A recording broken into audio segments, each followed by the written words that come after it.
Good afternoon, everyone. I'm Kurt Newman, the President and CEO of Children's National.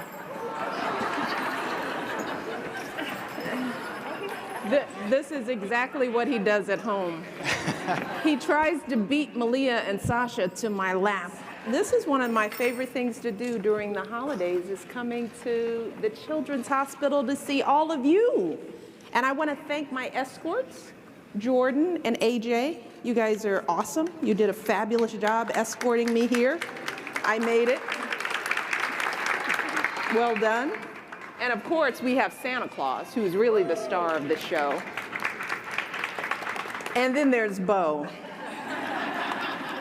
who is the big baby in the room. So I'm going to read a Christmas favorite, "Twas the Night Before Christmas." How many people have heard this? All right, this is the story of when Santa comes to visit. "'Twas the night before Christmas, when all through the house not a creature was stirring, not even a mouse. The stockings were hung by the chimney with care in hopes that St. Nicholas soon would be there. The children were nestled all snug in their beds, while visions of sugar plums danced in their heads." How many people are going to go to sleep on time when it's Christmas Eve? So you know Santa doesn't come unless you go to sleep, right? You got to be fast asleep. You've got to be nestled all snug in your bed. All right, we got that? And Mama in her kerchief, her hat, and I in my cap had just settled down for a long winter's nap.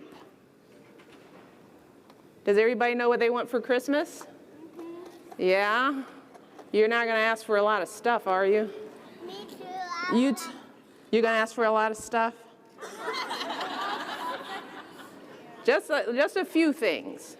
When out on the lawn there rose such a clatter, I sprang to the bed to see what was the matter. Away to the window I flew like a flash, tore open the shutters, and threw up the sash. What do you think he heard? Debbie, you know this story. I think I do. The moon on the breast of the new fallen snow gave the luster of midday to objects below, when what to my wondering eyes should appear but a miniature sleigh and 8 tiny reindeer. See them by the moonlight? This is what happens on Christmas when you're asleep. Santa shows up with a little old driver, so lively and quick, I knew in a moment it must be Saint Nick. It is Santa Claus. You were absolutely correct. More rapid than eagles, his coursers, they came, and he whistled and shouted and called them by name. Now, do you know the names of the reindeers? Now Dasher, now Dancer, now Prancer and Vixen, on Cupid, on Donder, and Blitzen. You see, Bo? All right. Maybe you can see. Yes, see. You see? All right. I think he's seen them. Oh, here's a close-up picture of the reindeers. All right. To the top of the porch, to the top of the wall, now dash away, dash away, dash away all, as dry leaves that before the wild hurricane fly. That's poetry. When they met with an obstacle, mount to the sky. So up to the housetop the coursers they flew with a sleigh full of toys, and St. Nicholas too. He's right there. Oh, well, this, you know, he knows the end of this story. He knows the end of this story. And then in a twinkle I heard on the roof the prancing and pawing of each little hoof. As I drew in my head and was turning around, down the chimney St. Nicholas came with a bound. Why do you think it was a bound? Because St. Nick is a little hefty. He was jolly, exactly. He was dressed all in fur from his head to his foot, and his clothes were all tarnished with ashes and soot. Why do you think his clothes were dirty? Down the chimney. That's it. That's why today he's very clean.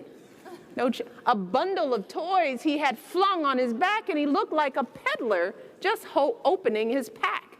His eyes, how they twinkled, his dimples, how merry, his cheeks were like roses, his nose like a cherry.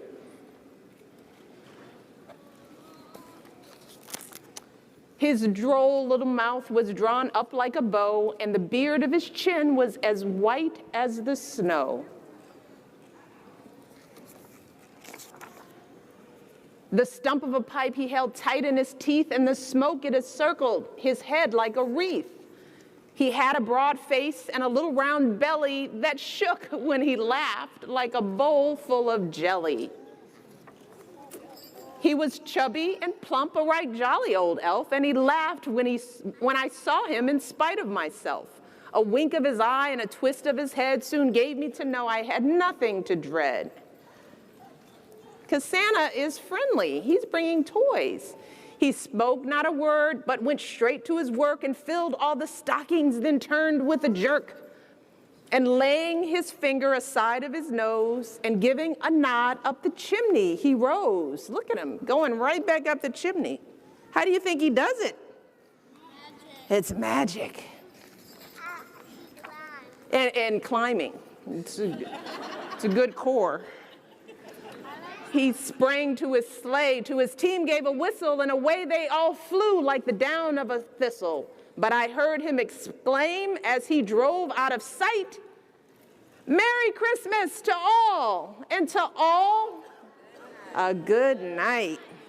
The end. Yay.